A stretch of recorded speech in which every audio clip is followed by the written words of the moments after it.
በስመ አብ ወወልድ ወመንፈስ ቅዱስ አሐዱ አምላክ።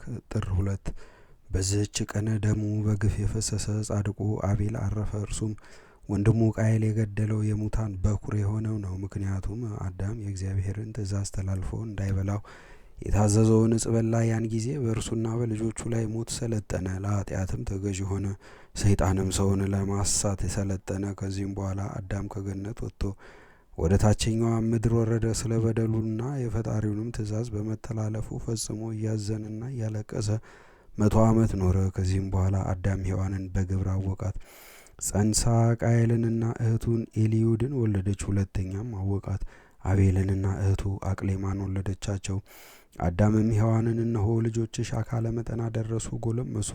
ቃየል የአቤልን እህት አቅሌማን ያግባት፣ አቤልም የቃየልን እህት ኤልዩድን ያግባት አለ። ቃየልም እናቱን ሔዋንን እንዲህ አላት፣ ለእኔ ከእኔ ጋር የተወለደች እህቴን ማግባት ይገባኛል። አቤልም ከእርሱ ጋር የተወለደች እህቱን ያግባ። ቃየል ከእርሷ ጋር የተወለደ ኤልዩድም እናቷ ሔዋንን የምትመስል እጅግ የምታምር መልከ መልካም ናትና። አዳምም ይህን ነገር በሰማ ጊዜ እጅግ ጭንቅ ሆነበት። ቃየልንም አብራህ የተወለደች እህትን ታገባት ዘንድ አይገባህም፣ አለዚያም እግዚአብሔር መስዋዕትን አቅርቡና መስዋዕቱ ለተቀበለው ይሁን አለው። መስዋዕትንም ባቀረቡ ጊዜ የአቤልን መስዋዕት እግዚአብሔር ተቀበለ፣ የቃየልን ግን አልተቀበለም። ስለዚህም ቃየል ፈጽሞ አዘነ። ሰይጣንም ተገናኘውና ምን ያሳዝንሃል አለው። ቃየልም ለወንድሜ ለአቤል እህቴን እተውለት ዘንድ አባቴ ያዘዘኝ አለው። ሰይጣንም ምክርን ከእኔ ትማ፣ ወንድምህን ወደ ውሃ ምንጭ ይዘው ሂድ፣ ውሃንም ሲጠጣ ራሱን በደንጊያ ምታው፣ በሞተ ጊዜ ሁለቱንም ታገባቸዋለህ፣ የሚከለክልህ ማን ነው አለው። ለቃየልም የሰይጣን ምክር ደስ አሰኘው፣ ልቡም በዝሙት እሳት ነደደ። ሰይጣን እንዳስተማረውም ወንድሙን አቤልን ገደለው። ለሴት ስለ መቅናትም ጻድቁ አቤል በወንድሙ እጅ ሞተ። እንዲህም ሞት ወደ ዓለም ገባ። እግዚአብሔርም ቃየልን ወንድምህ አቤል ወዴት ነው አለው። ቃየልም አላውቅም፣ በውኑ እኔ የአቤል ጠባቂው ነኝን አለው። እግዚአብሔርም እንዲህ አለው፣ ቃየል ምን አድርገሃል? የወንድምህ የአቤል ደም ጩኸት ከምድር ወደ እኔ ደርሷል። አሁንም በእጅህ የፈሰሰውን የወንድምህን ደም ትጠጣ ዘንድ አፏን የከፈተች ምድር የተረገመች ትሁን። አንተ ታርሳታለህና በረከቷን ትሰጥ ዘንድ አትጨምርም። በምድር ላይ ፈሪ ተቅበዝባዥ ሁን። ይህም መርገም ዘሩ በጥፋቷ ከምድረ ገጽ እስከሚደመሰስ በቃየል ላይ የበዛ ሆነ። የክብር ባለቤት ጌታችንም ጸሐፍት ፈሪሳውያንን ሲዘልፋቸው እንዲህ አላቸው፣ ስለዚህ ነቢያትን፣ ሊቃውንትን፣ ጥበበኞችን ወደ እናንተ እልካለሁ። ከእነርሱ የምትገድሉት አለ፣ የምትሰቅሉትም አለ፣ በምኩራባቸው የምትገርፉት አለ። ከአንድ አገር ወደ አንድ አገር ታሳድዷቸዋላችሁ። ከጻድቁ ከአቤል ጀምሮ በቤተ መቅደስና በመሰዊያው መካከል እስከ ገደላችሁት እስከ በራኪው ልጅ እስከ ዘካርያስ ደም ድረስ በዓለም የፈሰሰው የጻድቃን ደም ሁሉ በእናንተ ላይ ይደርስ ዘንድ። ጳውሎስም አለ፣ ቃየል ካቀረበው መስዋዕት ይልቅ አቤል በሃይማኖት ለእግዚአብሔር ያቀረበው መስዋዕት ተሻለ። ስለ እርሱም ደግ እንደሆነ መሰከረለት። መስዋዕቱንም በመቀበሉ ምስክሩ እግዚአብሔር ነው። ደግ እንደሆነም ከሞተ በኋላ ተናገረ። ከዚህም በኋላ አዳም ልጁን ባጣው ጊዜ ወንድምህ አቤል ወዴት አለ ብሎ ቃየልን ጠየቀው። ቃየልም በቁጣ አላውቅም፣ እኔ የአቤል ጠባቂው ነኝን ብሎ መለሰ። አዳምም ልጁን ይፈልግ ዘንድ ወደ ዱር ሮጠ። በወንዝ ዳርም በድኑን አገኘና አንገቱን አቅፎ ማን ገደለህ አለው። ከበድኑም ወንድሜ ቃየል ገደለኝ የሚል ቃል ወጣ። አዳምና ሔዋንም በልጃቸው በአቤል ሞት 28 ዓመት ያህል ሲያለቅሱ ኖሩ። ከዚህም በኋላ መላእክት ወደ አዳም መጥተው የዓለም ሁሉ አባቶች አባት አዳም የምስራች፣ እንሆ ልጅህ አቤል የገነትን ዛፎች ተሳለመ፣ ነፍሱም እንደተወደደ መስዋዕት ወደ እግዚአብሔር አረገች አሉት። ለእግዚአብሔር ምስጋና ይሁን፣ የአባቶቻችንም በረከት ከኛ ጋር ትኑር ለዘላለሙ አሜን።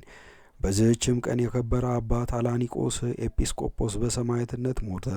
እርሱ ጣዖታቱን እንዲያቃልሉ ለሰዎች እንደሚያስተምራቸው ከሃዲው ንጉሥ በሰማ ጊዜ ይዘው ጽኑ ስቃይን ያሰቃዩት ዘንድ መልእክተኞችን ላከ። የንጉሥ መልእክተኞች መላካቸውን የተመሰገነ አላኒቆስ ሰምቶ በሀገረ ስብከቱ ያሉትን ሕዝቦች ሰበሰባቸውና የቁርባን ቅዳሴን ቀድሶ ስጋውና ደሙን አቀበላቸው። ከዚህም በኋላ በቀናች ሃይማኖት ጽኑ፣ ከእንግዲህ ፊቴን አታዩኝም አላቸው። እነርሱም አለቀሱ፣ ሊያስተውትም አልተቻላቸውም። ወጥቶም ራሱን ለንጉሥ መልእክተኞች አሳልፎ ሰጠ። እነርሱም ወስደው ለእንዴናው ሀገር መኮንን ሰጡት። እርሱም ወደ ሀገረ እንድኮ ወስዶ በዚያ ጽኑ ስቃይን አሰቃየው። ማሰቃየቱን በሰለቸው ጊዜ ትከሻውን በሰይፍ ይሰነጥቁ ዘንድ ራሱንም የሚቆርጡ ዘንድ አዘዘ። መሞቱን አውቆ አማንያን ከሆኑ መርከበኞች አንዱን እንዲህ ብሎ አዘዘው፣ ወደ ወደቡ ስትደርሱ ስጋዬን በኮረብታ ላይ አድርግ። እርሱም እንዳዘዘው አደረገ።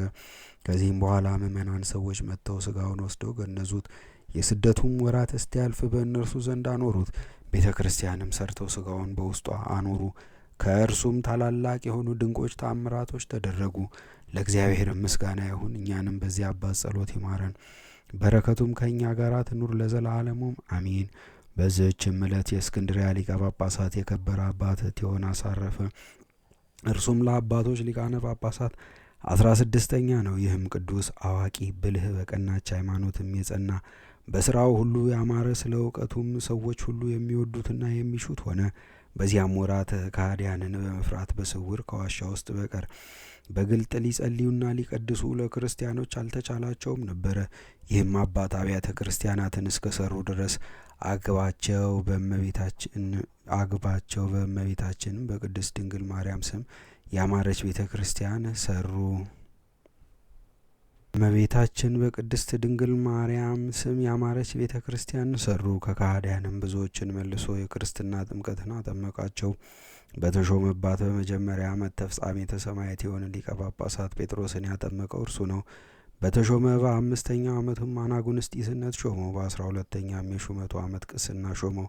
በዚህም አባት ዘመን አብ፣ ወልድ፣ መንፈስ ቅዱስ አንድ ገጽ ነው የሚል ከሃዲ ሰባሊዮስ በእስክንድርያ ሀገር ተነሳ። ይህም አባት አውግዞ ለየው፣ የከፋች ሃይማኖቱንም አጠፋት። ዳግመኛም በዘመኑ ቆዝሞስና ድሚያኖስ ወንድሞቻቸው እናታቸው ቴዎዳዳም በሰማዕትነት ሞቱ። ይህም አባት ያማረ ጉዞውን በመጓዝ እግዚአብሔርን አገልግሎ በሰላም አረፈ። በዚህችም ዕለት በአባ ሲኖዳ ገዳም ውስጥ የእመቤታችን ቅድስት ድንግል ማርያም ቤተ ክርስቲያኗ የከበረችበት ነው። በጸሎቷም የተገኘ በረከቷ ከእኛ ጋር አይኑር ለዘላለሙም አሚን። በዚህችም ቀን ደግሞ ከቅዱስ ፊላታዎስ ጋር 9700 ሰዎች የእርቃ ስም ልጅ ህልምን የምትተረጉም ነቢይት ሳቤላ በሰማዕትነት ሞቱ። በረከታቸውም ከእኛ ጋር ትኑር ለዘላለሙም አሚን።